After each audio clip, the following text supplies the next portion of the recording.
안녕하세요. 박정은입니다. 자, 지금부터 우리가 볼 약물들의 주제는 통증과 관련된 약물이에요. 통증이 발생했어. 그럼 이 통증을 줄여줄 수 있는 약물들을 투약해야 될 거 아니에요. 그 약물들에 관해서 크게 이렇게 네 가지로 볼 겁니다. 통증과 관련된 약물을 비아편유사 진통제와 아편유사 진통제 이렇게 크게 나눠볼 수 있고요. 비아편유사 진통제를 살리시레이트계와 비살리시레이트계, 그리고 엔세이드계, 편두통 치료제, 아편유사 진통제 볼 거고요. 그리고 아편유사 기량제 볼 겁니다. 크게 네 가지로 나눠서 각각은 이렇게 두 가지씩 나눠서 보도록 할게요. 자, 통증 관리 첫 번째 비아편유사 진통제로서 살리시레이트계와 비살리시레이트계를 볼게요. 우리가 기출된 바를 보면 살리실산염 중독 증상이 아닌 것은 중독 증상에 대해서 물었습니다.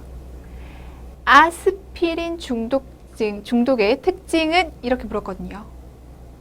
얘가 살리시레이트계 대표적인 약물이에요. 그 약물의 중독 증상을 물었어요. 아, 약물의 중독 증상에 대해서도 내가 공부를 해야겠다. 예측해 볼 수 있고요. 자, 다음 기출을 보면요. 자, 다음은 보건일지일부이다. 보건교사가 이 땡땡 학생에게 아세트아미노펜이 아닌 이부프로펜을 투여한 것은 이부프로펜의 어떤 양리작용 때문이며 식후 30분에 복용하라고 한 이유는 무엇인지 순서대로 쓰시오라고 얘기했습니다. 자, 1번 보면요. 머리가 지끈거리고 아파요. 이 아픔을 해소시켜주기 위해서, 통증을 관리하기 위해서 아세트아미노펜을 줬어요. 2번 학생에게는요, 편도가 부어있고 음식물을 삼킬 때 통증이 있었어요. 이 통증을 해결하기 위해서, 체온도 높았고요. 얘네를 해결하기 위해서 이부프로펜을 줬어요. 둘 다 아팠잖아. 근데 얘는 아세트아미노펜을 줬고 얘는 이부프로펜을 줬어. 왜 얘는 이부프로펜을 줬어? 이렇게 물었습니다. 얘가 비살리시게이트의 대표적인 약물이고요.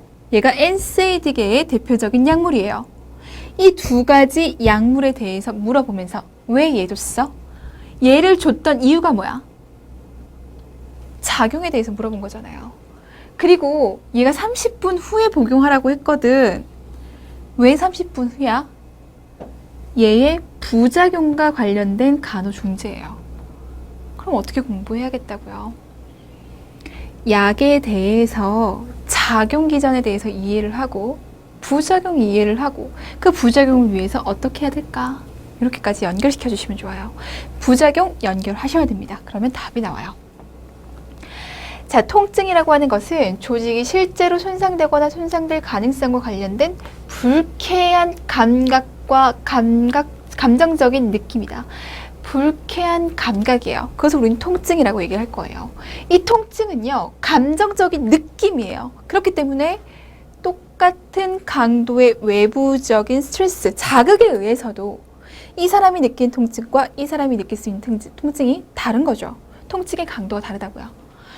통증을 치료하기 위해서 아편유사 진통제와 비아편유사 진통제 모두가 사용될 수 있다. 통증을 치료하기 위한 약물들은 경험한 감각을 다루면서 손상된 조직 부위에 혹은 신경 자극을 치유하는 데 도움을 주거나 그를 교정하게 되고 뇌에서 통각 인식을 변화시키거나 조정하게 된다. 말초의 통증은 비아편유사 진통제를 사용해서 치료할 수 있고 살리시레이트계 또는 비살리시레이트계 약물과 같은 비아편유사 진통제들은 경증에서 중등도의 말초 통증에 대해서 사용하게 된다. 살리시레이트계와 비살리시레이트계는 통증을 관리하기 위해서 사용하는데 비교적 경한 경우에, 중등도인 경우에 사용하게 된다라고 하는 겁니다. 자, 그래서 첫 번째 살리시레이트계 약물부터 볼 겁니다.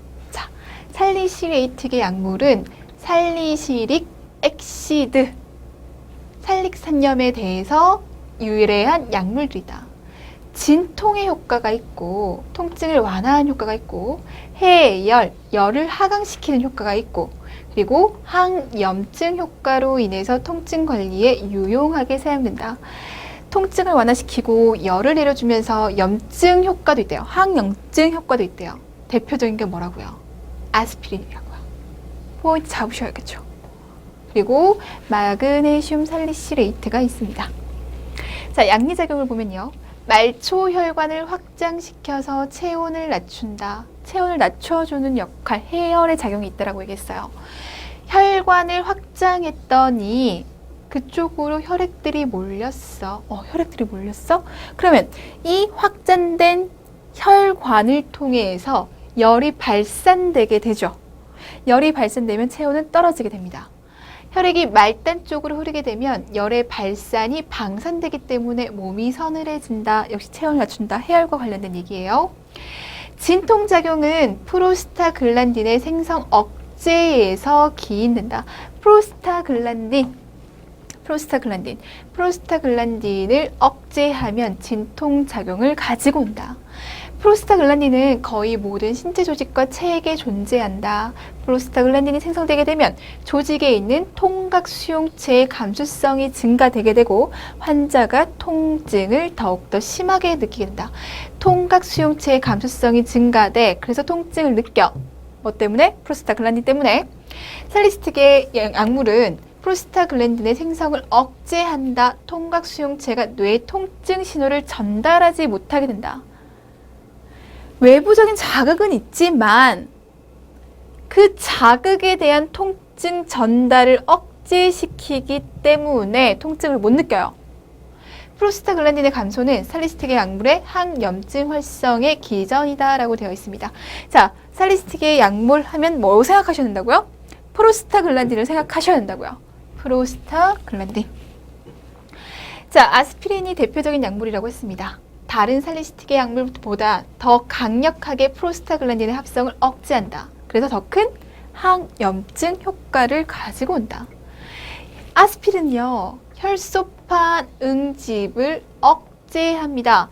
혈소판이 억제돼야 혈액이 응고되게 되고 지혈되게 될 거 아니에요. 얘가 억제되니까 지혈되지 않아서 출혈 시간 그냥 자연스럽게 지혈되는 데까지 걸리는 시간, 출혈부터 지혈까지 아무런 조치를 취하지 않고 자연스럽게 되는 그 시간이 연장되기도 합니다. 혈소판이 응집되니까. 출혈 시간이 연장되게 되면 피부나 점막의 열상, 수술, 다른 상처가 있을 때 혈액이 응고하는데 더 오랜 시간이 걸리게 되죠. 혈소판에 대한 아스피린의 이러한 작용은 비가역적이다. 혈소판의 수명이 있는 수명 동안 지속되게 된다. 혈소판에 이 아스피린이 작용을 해서 응집을 억제하도록 했어요. 아스피린을 안 먹었다고 해서 이 기능이 사라지는 것이 아니라 한 번 기능을 받은 얘는 끝까지 그 기능을 한다고요. 무슨 말인지 아시겠어요? 그래서 얘가 살아있는 동안 얘 작용을 한 번이라도 받았다면 계속해서 응집 억제 작용을 할 거야 이러는 거죠. 그래서 우리가 아스피린 얘기를 하게 되면 잠재적인 출혈 가능성이 있어 이렇게 얘기를 하는 거잖아요. 아스피린입니다. 자, 임상응용 어떤 데서 사용하냐? 경증에서 중등도의 통증을 완화할 때, 체온의 감소를 원할 때, 류마티스 관절염, 골관절염, 류마티스 열과 같은 염증 상태 치료, 항염 작용도 있다라고 얘기했거든요. 불안정 협심증, 이전에 심근경색증 경력을 가지고 있는 환자에게 심근경색증의 위험을 감소시키기 위해서 뭐만? 아스피린만. 왜 아스피린의 어떤 작용 때문에? 혈소판 응집을 막는 작용 때문에 그렇게 사용한다. 자, 혈소판이 응집되게 되면 혈전이 생성될 가능성이 높다는 거잖아요. 그렇기 때문에 아스피린을 고러한 기능을 가지고 이렇게 사용한다. 자, 섬유소 혈소판 색전에 의한 뇌 일과성 허혈을 가졌던 사람에게 일과성 허혈 발작, 뇌졸중의 위험 감소 마찬가지 기능을 하는 거예요. 아스피린만. 이 임상응용은 남성에게 유용하다고 알려져 있다. 특수한 위험이 있는 사람들은 저용량 아스피린 요법을 임신 유지를 위해서 도와주고 불충분한 자궁태반 혈액 흐름의 방지나 치료에 사용될 수도 있다. 자, 유해 반응으로서 위 연동에 이상 증진, 가슴 쓰림, 구역 구토, 식욕 부진, 그리고 출혈 증상, 약물에 대한 알레르기 나타날 수 있어요. 두드러기, 발진, 혈관 부종, 천식, 유사 증상을 가진 기원제, 연축, 초과민 증상. 금기증, 살리시레이트나 엔세이드의 과민 반응을 가지고 있는 환자들에게서는 금기해야 한다. 얘만 먹으면 얘가 꼭 샥이 나타나더라. 아나필락시스 증상이 나타나더라. 그럼 얘 사용하면 안 되는 거죠. 살리시트계 약물 내의 출혈 시간을 연장시키기 때문에 출혈성 질병이나 출혈 경량이 있는 환자에게는 당연히 금기돼야 돼요. 출혈될 가능성이 높은 사람에게 출혈될 가능성이 높은 약물을 준다? 절대적으로 금기죠. 자, 위장관 출혈을 가진 환자가 위장관 출혈이나 혈액 질환을 가진 환자와 항응고 약물, 항종양제를 투여받는 환자들이 포함된다. 항응고 약물, 지금 응고가 되지 않게끔 하는 약물들을 먹고 있는데 거기다가 요 약물, 아스피린 같은 거 준다? 그러면 요런 기능들이 더욱더 항진되기 때문에 안 되죠. 항종양제, 뭐라고 했어요? 종양제 같은 경우에는, 항암제 같은 경우에는 세포 분열 빠르게 하면 세포 분열을 빠르게 하면 악성 종양인지 알고 항암 효과를 낸다라고 얘기를 했잖아요. 골수 기능 감소될 거예요. 그쵸? 골수 기능 감소되면 혈소판 역시 감소돼 있죠. 그러한 상황에서 아스피린 준다? 안 된다고요. 자, 비살리시계 약물로 넘어가 봐요. 비살리시레이트계 약물. 자, 주요 약물은 아세트아미노펜입니다. 아세트아미노펜은 발열과 독감 유사 증상이 있는 소아에게 흔히 선택되는 약물이에요. 진통 효과 있고요. 해열 작용 있어요. 그런데 살리시레이트계 약물과 비교해 봤을 때 살리시레이트계 약물은 항염 효과가 있었거든요. 하지만 얘는 항염증 작용을 하고 있지 않아요. 염증을 완화시키는 데는 역할을 못한다고요. 염증이나 염증 질환의 치료에는 아무런 효과가 없습니다. 자, 혈소판 응집을 억제하지도 않아요. 출혈 경량이 문제되지도 않기 때문에 출혈 경량에 문제가 있는 사람들에게 진통 효과와 해열 작용을 하기 위해서 이 아세트아미노펜을 줄 수 있어요. 자, 경증과 중등도의 통증 치료, 상승된 체온열 저하, 해열 작용이 있다고 했잖아요.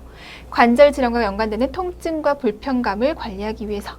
특히 아스피린에 알레르기가 있는 환자, 아스피린을 사용을 못해. 근데 이 사람에게 통증을 완화시키고 해열 작용을 하고 싶어. 그럼 이 약 줄 수 있잖아요. 출혈성 궤양이나 혈우병을 가진 출혈 질환을 가진 환자, 출혈 질환 가지고 있어? 아스피린 못 주죠. 항응고 치료 받고 있어요? 아스피린 못 줘요. 그리고 최근에 작은 외과 수술을 받은 환자 출혈 경량이 있다는 얘기죠. 출혈될 가능성이 있잖아요. 그렇기 때문에 이런 사람들에게는 아세트아미노펜이 더욱더 효과적으로 사용될 수 있겠다. 자, 유해 반응. 아세트아미노펜의 유해 반응은 지시대로 사용만 하면 거의 없다라고 할 수 있어요. 자, 아세트아미노펜과 관련된 유해 반응은 장기간 사용 또는 권장 용량을 초과할 때 일어납니다. 어떻게? 피부 발진이나 두드러기로, 용혈성 빈혈로, 범혈구 감소증으로, 저혈당증, 황달, 간독성, 간기능 상실로 부작용 나타날 수 있어요.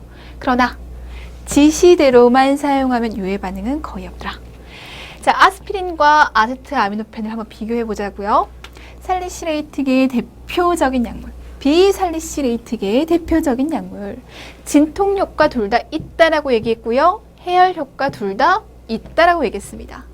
항염증 효과, 염증 치료에 아세트아미노펜은 아무런 영향도 없다라고 얘기했어요. 항응고 효과 역시 아무런 영향이 없습니다.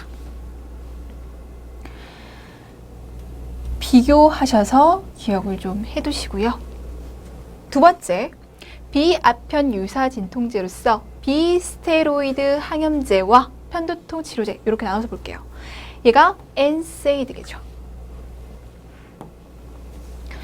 자, 아까 앞에서 봤던 문제예요. 아세트아미노펜이 뭐라고요? 비살리시레이트계의 대표적인 약물이라고요. 이부프로펜이요, 엔세이드 약물이거든요. 지금 비살리시레이트와 NSAID를 비교해서 기전을 설명하고 왜 얘를 사용하는지 30분 후에 먹어야 되는지 부작용과 관리해서 연결시키라고 했어요. 얘에 대해서 묻는 거죠. NSAID계. 자, 비스테로이드성 항염제는 살리시레이트계 약물처럼 비아편 유사 진통제입니다. 그렇기 때문에 NSAID는 항염증 효과도 있고요. 해열 효과도 있고요. 진통 효과도 있었어요. 살리시레이트계 마찬가지였죠. 비살리시레이트는 요거만 없어요. 자, NSAID는 류마티스 관절염, 골 관절염과 연관되는 만성 통증, 염증의 치료를 위한 중요한 약물로서 출연했습니다. NSAID는 경증에서 중등도의 통증을 위해 사용하게 되죠. 자, NSAID계 약물부터 먼저 살펴보겠습니다. 자, 프로스타글란딘 합성 요소인 사이클로옥시제나이즈, 우리가 보통 콕스라고 얘기를 해요. 프로스타글란딘 합성 효소인 콕스를 억제함으로써 프로스타글란딘의 합성을 억제한다. 얘를 억제함으로 인해서 프로스타글란딘이 합성되지 않게끔 할 거야. 얘 역할들 우리 앞에서 보고 왔죠? NSAID는 다음과 같은 두 가지 효소의 활성을 억제한다. 콕스1 그리고 콕스2. 콕스1이 있고 2가 있어. 1이라고 하는 것은 항상성을 유지하는 효소이고 콕스2는 염증 시에 유도되는 효소예요. 보세요. 이부프로펜과 나프록센 같은 초기에 합성된 NSAID는 콕스2를 차단시킴으로 인해서 통증과 염증을 조절하는 것으로 생각된다. NSAID는 통증을 완화하고 항염작용을 한다라고 얘기를 했는데 그 이유는 콕스2에 영향을 미쳐서 그래 라고 설명하고 있어요. 그런데 있잖아, 콕스2만 영향을 미쳐서 항염작용만 하면 참 좋겠는데 콕스1도 같이 억제를 해버려요. 이 약물들은 위내벽의 유지를 돕는, 위내벽의 항상성을 유지하는 효소인 콕스1도 억제하게 돼. 얘를 억제한다고? 그럼 위내벽의 항상성은 깨지게 되네. 그러므로 콕스2의 효과를 차단하면 통증을 제거하게 되고 콕스1의 효과를 차단하면 유해 반응인 위장질환, 위장계 증상이 나타나는 겁니다. 이해되셨어요? 이해되셨어요? 얘는 콕스에 영향을 미쳐. 살리시레이트는 얘가 아니라 그냥 얘를 억제시켰어요. 근데 얘는 여기에 억제시킨다고요. 얘는 1이 있고 2가 있어. 근데 이 NSAID는 2뿐만이 아니라 1도 억제시키기 때문에 우리가 원하는 작용도 나타나지만 우리가 원치 않았던 항상성이 깨지는 이 작용도 나타나게 되더라. 우리가 원하지 않았던 작용이에요. 부작용이죠. 부작용이 나타난다고요.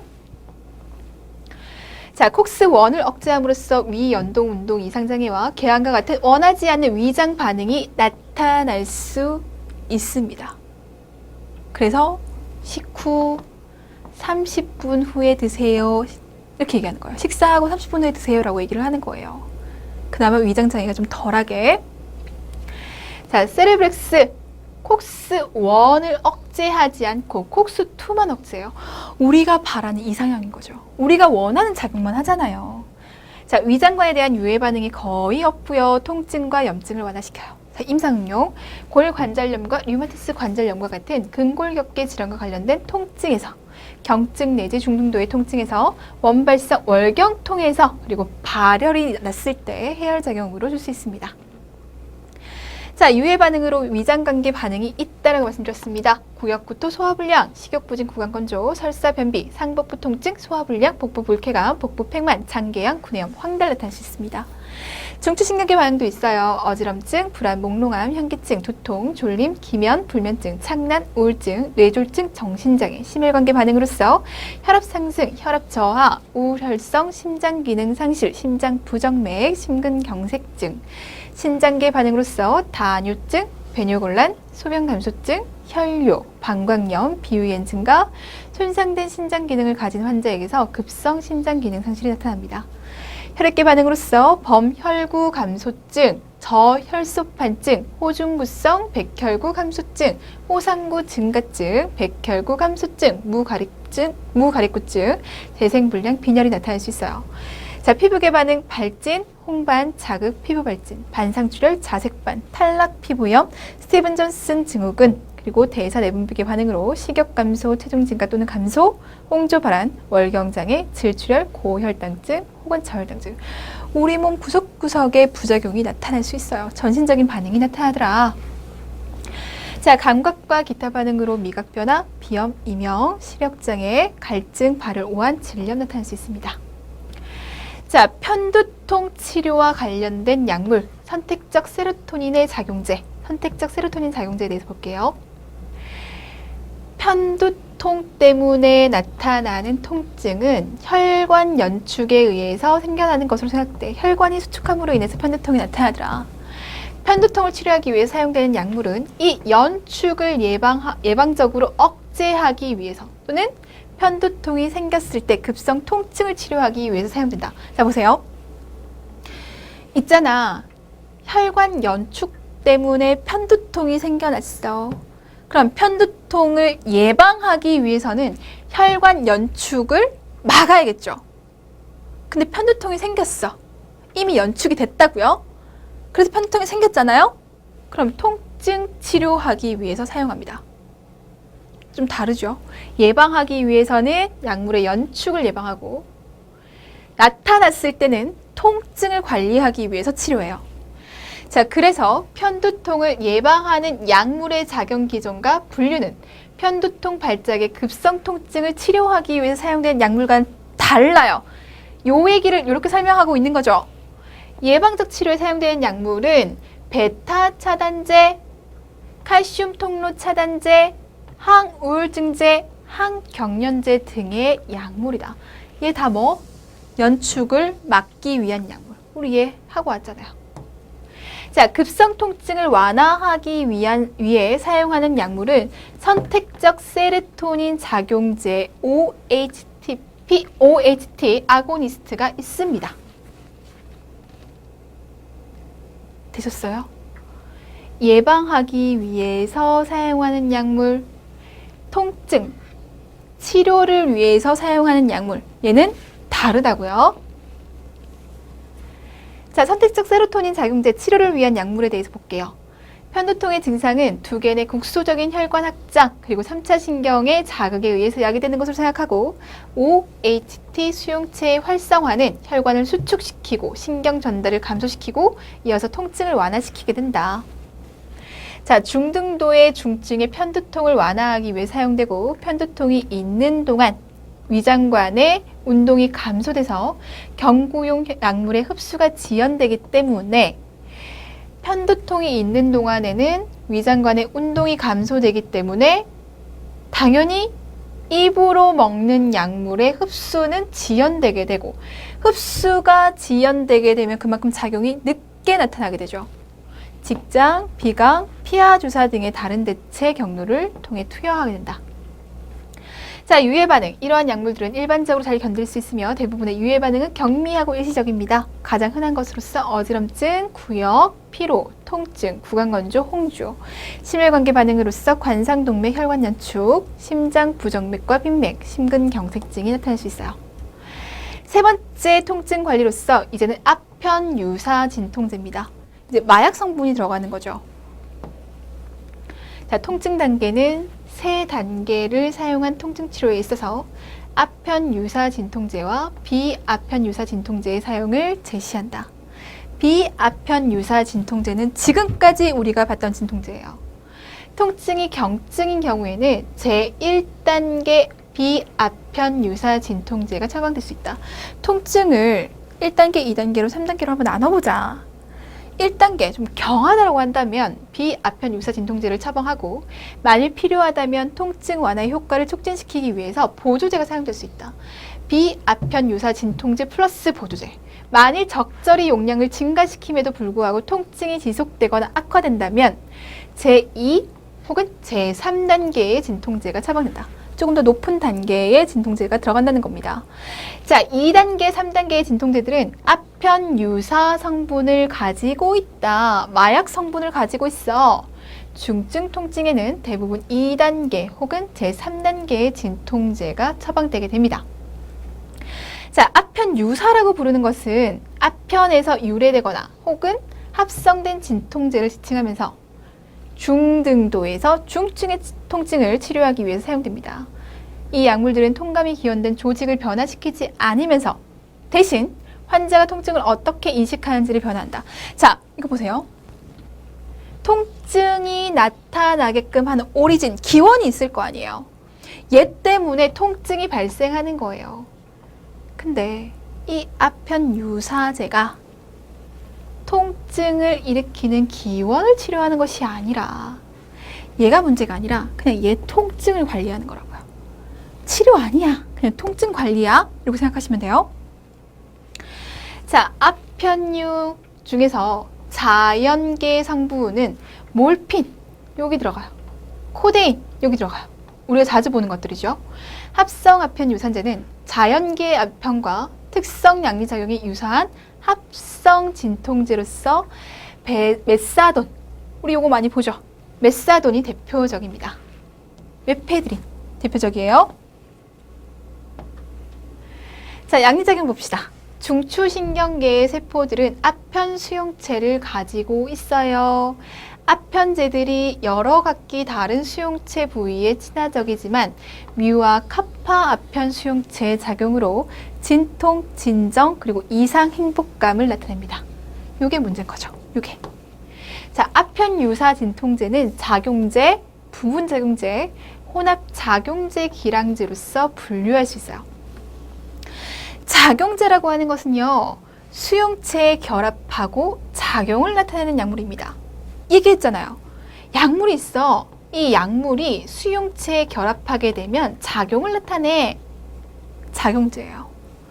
통증 완화 효과 위에 다른 작용으로 호흡 억제, 위장관 운동저하, 동공수축이 있다. 통증 완화라고 하는 우리가 원하는 작용도 있지만 이 수용체의 결합함으로 인해서 우리가 원하지 않았던 호흡 억제, 위장관 운동저하, 동공수축과 같은 작용도 나타날 수 있다. 자, 부분작용제라고 하는 것은요, 수용체의 결합 하나, 반응이 작용제보다 적다. 역시 이 기전이지만 작용한 요 반응이 작용제보다는 좀 덜하게 나타나더라. 작용기량제. 작용제와 기량제의 두 가지 속성을 모두 갖고 있어요. 이러한 약물들은 어떤 수용체에서는 작용제의 작용을, 다른 수용체에서는 기량제의 작용을 나타냅니다.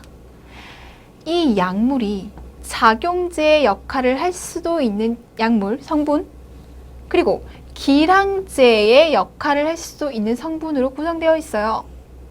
그래서 얘가 A라는 수용체에 결합하게 되면 작용만 하고 얘가 B라는 수용체에 결합하게 되면 기량제의 역할을 하더라.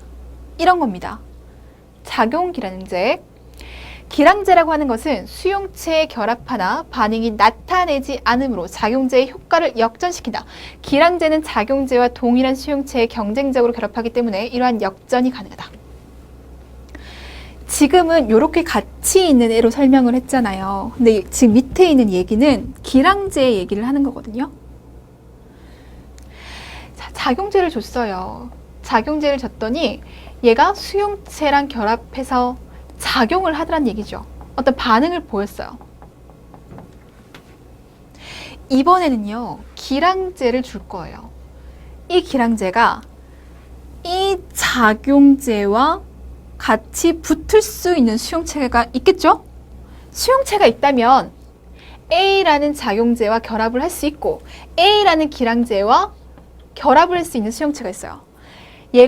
얘랑 경쟁적으로 달려가서 기량제가 딱 붙어버리는 거죠. 작용제가 붙기 전에 기량제가 갖다 붙어요.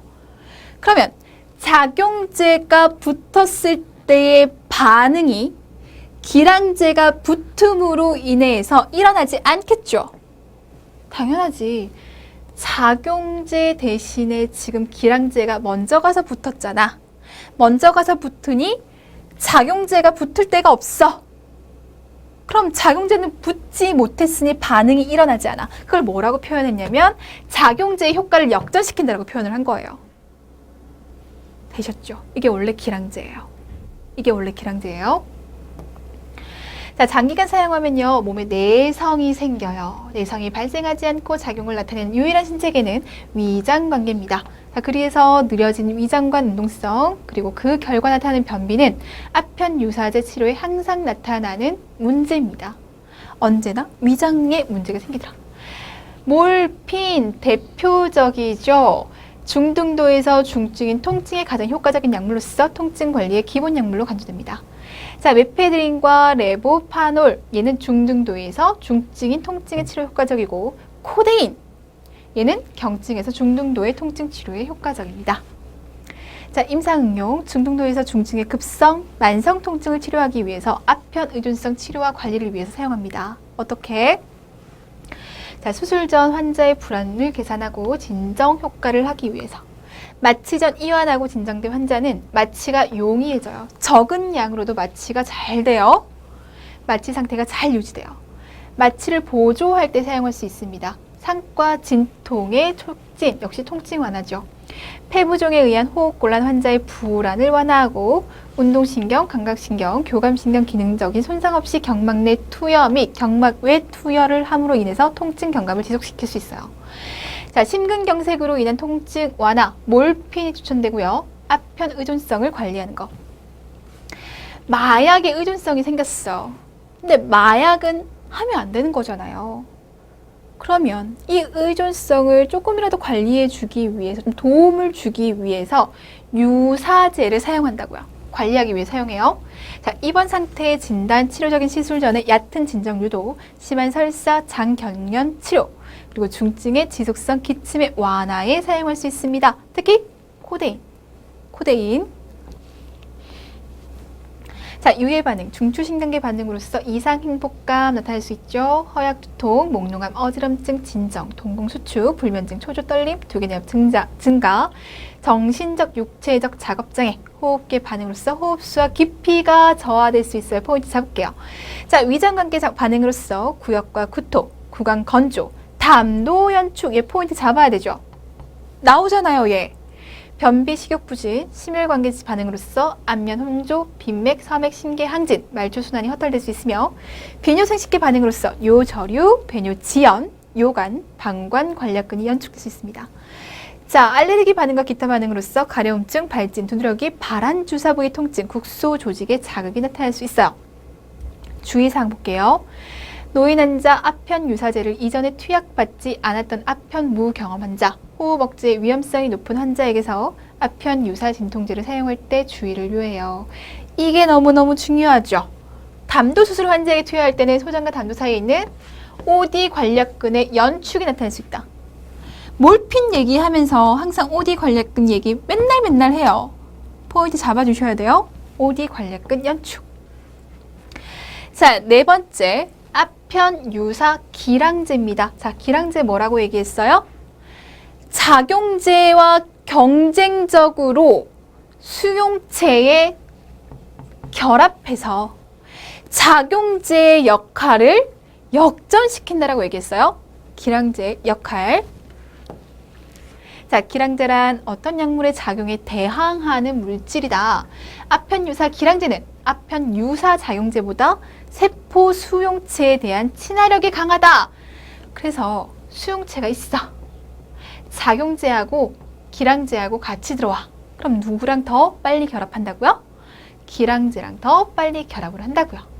친화력이 강하기 때문에 세포에 결합함으로써 아편 유사제의 반응을 억제해요.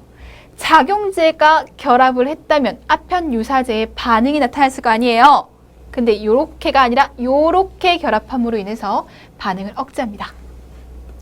따라서 아편유사 기량제는 아편유사제의 양리작용을 역전시킨다. 얘 작용이 더 이상, 얘 작용으로 인한 반응이 더 이상 나타나지 않게끔 하기 때문에 역전이라고 표현을 한 겁니다. 자, 아편유사제의 가장 심각한 유해 반응 중에 하나는요, 호흡 억제예요. 포인트 잡으셔야죠. 아편유사제에 의한 호흡 억제를 역전시키기 위해서 기량제들이 개발되었다. 아편유사제를 줬더니, 얘가 작용제잖아요. 아편유사제를 줬더니 수용체랑 결합해서 호흡 억제라고 하는 반응이 나타났어. 호흡 억제, 지금 생명에 위독해질 수 있는, 생명에 위협받을 수 있는 상황이야. 그럼 이때 뭘 줘라? 기량제를 줘라. 자, 그러면 이 수용체는 뭐랑 결합한다? 기량제랑 결합한다. 기량제랑 결합함으로 인해서 이 호흡 억제라고 하는 반응이 없어지는 거죠. 요 얘기 하는 거예요. 얘가 기량제의 역할이라고요. 자, 기량제가 개발되었다. 날록소는 투여 후 1에서 2분 이내에 호흡 기능을 회복시킬 수 있다. 날록소는 알코올 의존성 치료에도 도움이 되더라. 요 얘기 하는 겁니다. 기량제에 대해서 이해를 하시면 돼요. 자, 기량제 투여로 아편유사제의 효과가 억제되거나 역전됩니다. 기량제는 아편 수용체 자리에 아편유사제와 경쟁적으로 결합해서 아편유사제를 치환시킴으로써 아편유사제의 효과를 역전시켜요. 자, 기량제는요, 특정 유해 반응에 선택적이지 않다. 호흡 억제와 같은 특정의 유해 반응을 역전시키기 위해서 기량제를 투여할 때 기량제는 모든 효과를 역전시키는다는 것을 유념해야 된다. 그러므로 호흡 억제 때문에 기량제를 투여하면 통증 완화도 역전돼서 통증이 나타난다. 무슨 말이죠? 우리가 작용제를 주는 이유는요, 통증이 완화됐으면 좋겠어서 주는 거예요. 통증을 완화시켜 주었으면 좋겠어서 얘를 줬는데 통증 완화와 동시에 호흡 억제가 나타났어요. 얘 문제잖아요. 그래서 우리는 기량제를 줬단 말이에요. 기량제를 줬으면 우리 생각에 얘 작용은 계속적으로 하고 얘 작용만 없애줬으면 좋겠어 라고 생각은 하지만 그렇지 않다는 거죠. 모든 효과를 역전시키기 때문에 통증 완화라고 하는 이 효과도 없애버린다는 거죠. 따라서 기량제를 주게 되면 통증은 다시 나타난다라는 개념입니다. 자, 환자가 아편유사제를 복용하거나 투여받지 않았다면 기량제의 효과가 나타나지 않는다. 당연한 얘기죠. 우린 역전시킨다는 것에 포인트를 주셔야 돼요. 처음부터 얘가 없었으면 얘의 효과도 나타나지 않는 거예요. 처음부터 얘가 반응을 하지 않았기 때문에, 작용을 하지 않았기 때문에 얘를 준다고 해서 특별하게 나타나는 것은 아니다. 이런 의미입니다. 자, 스스로 급성 호흡 억제일 때 사용할 수 있다. 아편유사제의 유해 반응을 역전시킨다. 급성 아편유사제의 과용량 사용이 예상될 때 줄 수 있습니다. 자, 유해 반응으로서 구역구토, 바람빈맥, 혈압 상승, 떨림이 나타날 수 있죠. 자, 여기까지가 통증과 관련한 약물들이었어요. 이 부분에 대해서 자주 묻는다는 얘기죠. 통증이라고 하는 것은 모든 질환에 깔려 있기 때문에 얘를 관리하기 위한 약물로서 자주 나온다는 얘기예요. 어떠한 기전을 가지고 있는지를 좀 이해해 두시는 게 제일 중요합니다. 자, 정리 잘 하시고 다음 시간에 뵙도록 하겠습니다. 수고하셨습니다.